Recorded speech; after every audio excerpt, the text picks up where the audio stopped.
ఇట్లా మామూలుగా 2 సంవత్సరాలు అంటే బిగ్ బాస్కి ఇప్పుడు వచ్చిండు కాబట్టి సరే, దానికి ముందు 2 సంవత్సరాలు రైతు బిడ్డను నేను రైతు బిడ్డను అనుకుంటే తిరిగిండు కదా.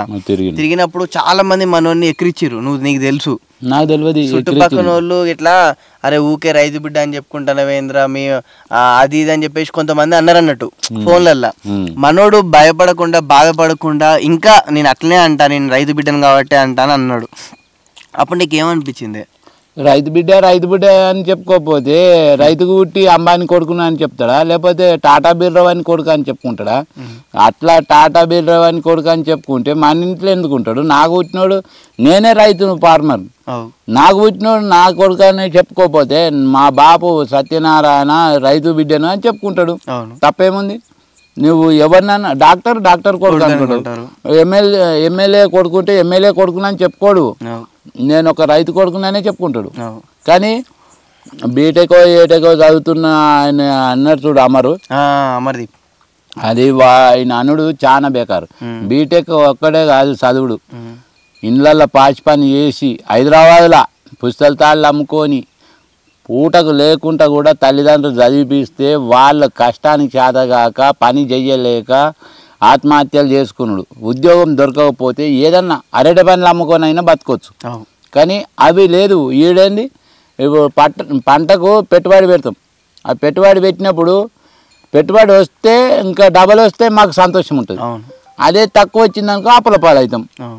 వాళ్ళైనా కూడా అంతే, చదువుకున్న వాళ్ళైనా ప్రేమగా బతకాలి, అరటి పనులు అమ్ముకోవాలి, తమలపాకులు అమ్ముకోవాలి. తల్లిదండ్రులను సాగాలనుకుంటే ఏదన్నా ఒక కష్టం చేయాలి. అందరు చదువుకున్న వాళ్ళకి అందరికి జాబులు దొరకాలంటే దొరకాయి. ఇప్పుడు అందరం వ్యవసాయం చేస్తాం. ఒకసారి టమాటా రేటు మొత్తం పడిపోయింది, 50 రూపాయల బాక్స్ పోసినాం. మొన్న టమాటా రేటు 300 కిలో అయింది, ఒకటేసారి పెరిగింది. మరి ఉన్నోళ్ళు లాభపడ్డరు, లేనోళ్ళు లాస్ అయ్యారు. అది రైతు రాజు కాదు. అందరు బాగుపడ్డనాడు, అందరు రైతులు బాగుపడ్డనాడు అప్పుడు రైతు రాదని చెప్పుకోవాలి. ఒకళ్ళు ఇద్దరు బాగుపడితే మర్రి చెట్టు ఉంటుంది, మర్రి చెట్టు ఆకులు ఊరంతా అవసరం వస్తాయి. కానీ ఒక్క రైతు పచ్చగా ఉంటే ఊరందరికి అవసరం రాడు. ఊరంతా మంచిగా ఉంటే ఒక్కడు బాగలేకుంటే సాధగలుగుతారు. కానీ ఊరందరూ బాగలేక ఒక్కడు మంచిగా ఉంటే సాధలేరు. నువ్వు అర్థం చేసుకో, లేకపోతే నువ్వు ఏదన్నా తెలుసుకో. 100 మంది మంచిగా ఉండి ఒక్కడు బాగాలేకపోతే ఒక్కడిని సాధగలుగుతారు. కానీ 100 మంది బాగాలేక ఒక్కడు మంచిగా ఉంటే సాధలేరు. ఇప్పుడు దేశంలో, మన దేశంలోనే, వేరే దేశాలల్లో కూడా కాదు, మన దేశంలోనే రైతులందరూ ఏకమై మంచిగా ఉన్నారు, ప్రేమగా ఉన్నారు. అంటే అప్పుడు పంటలు వండితేనే ఏకమై ఒక్కటి ఉంటారు. బార్డర్ సైనికులు కరెక్ట్ ఉన్నారు అనుకో, మన దేశం మీదకి ఎవరు రారు. ఈడ కూడా అంతే, రైతుకు పంట మంచిగా వండితే భగవంతుని పుణ్యాన రైతు అప్పుడు రాజు అవుతాడు.